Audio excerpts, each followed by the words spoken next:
for that very informative and indeed touching presentation. It's evident of why many of us hate to see you leave. Great experience.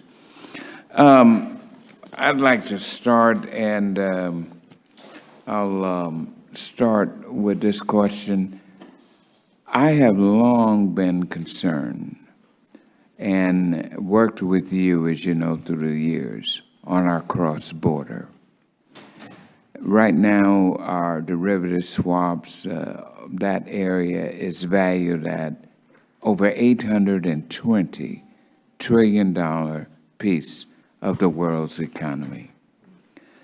But we need to get our arms around this issue with Brexit. Yeah. It is presenting some very troubling winds that I think we need to look at.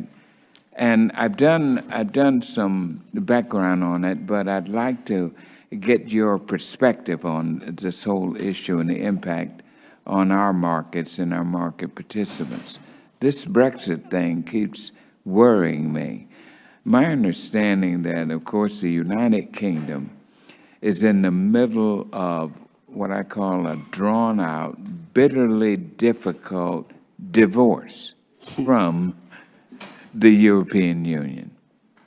And Prime Minister May has negotiated a withdrawal agreement with the EU last year, but Parliament has voted it down 3 times. Even though a UK exit without an agreement promises nothing but chaos. The EU gave the UK an extra 6 months to come up with a way to leave on negotiated terms. But so far, there is no deal, much less any consensus on how to move forward. So, Mr. Chairman, during your negotiations with the Europeans on swap trading venue equivalents, you have been closer than anyone here to the process of the UK leaving the European Union. It seems that there is a desire in Europe to make it pretty hard on the UK for deciding to leave the Union. Have you seen any of those attitudes bleeding into your discussions on equivalence? Thank you for the question. It's a very complicated subject, as I think you've outlined in your remarks.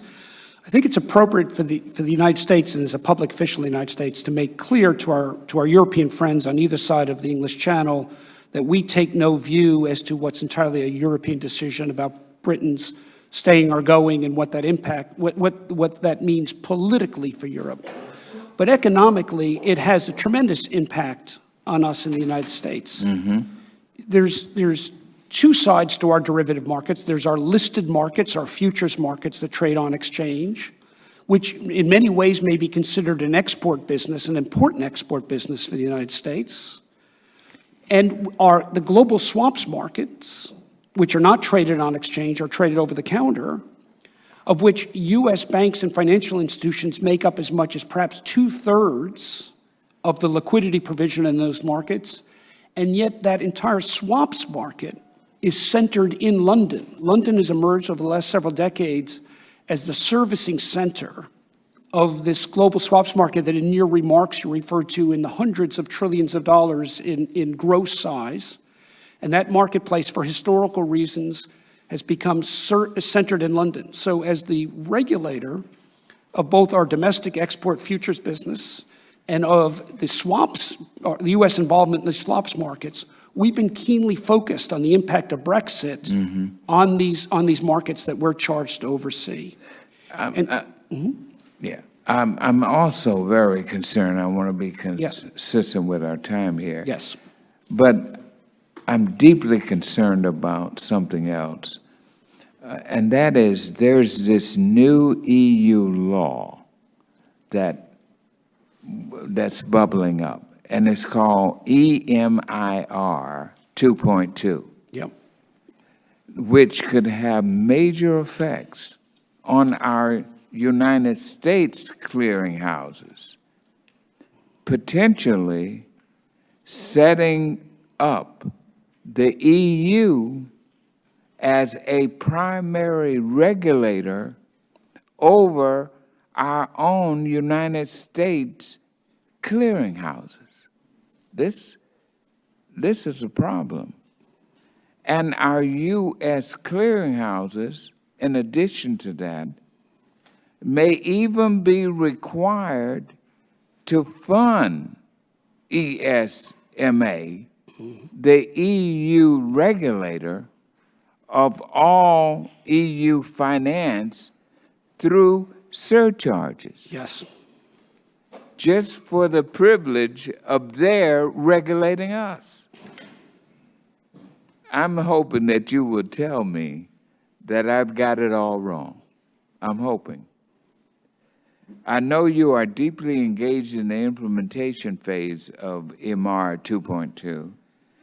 Should we have hope that these dramatic outcomes can be avoided? Well, I wish I could tell you you've got it wrong, but you've got it right, and to some degree, you don't even know how right you have it. This new law, EMIR 2.2, which has passed the European Parliament, is now going to a process where they write the technical rules, but the law has been passed.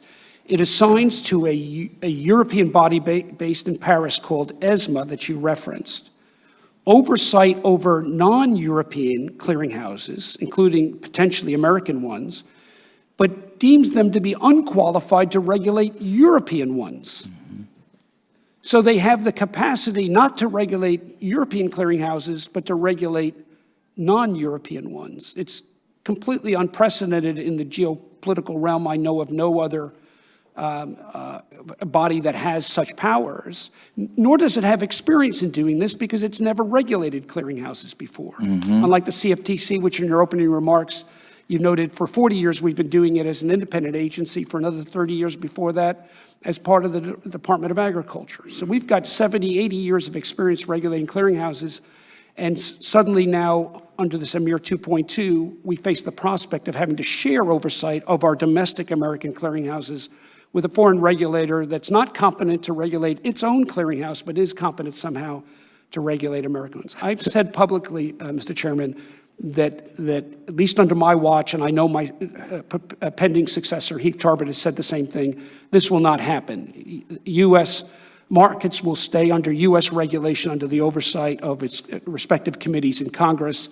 That is our constitutional system, that is our duty, and that is the way it will remain. Very quickly, yes or no, in your view, is there something at work here where the EU is trying to wrestle the clearing business in particular and the financial services business in a general way from London? I believe so. Okay, thank you. Now I will yield 5 minutes to our distinguished ranking member, Mr. Scott.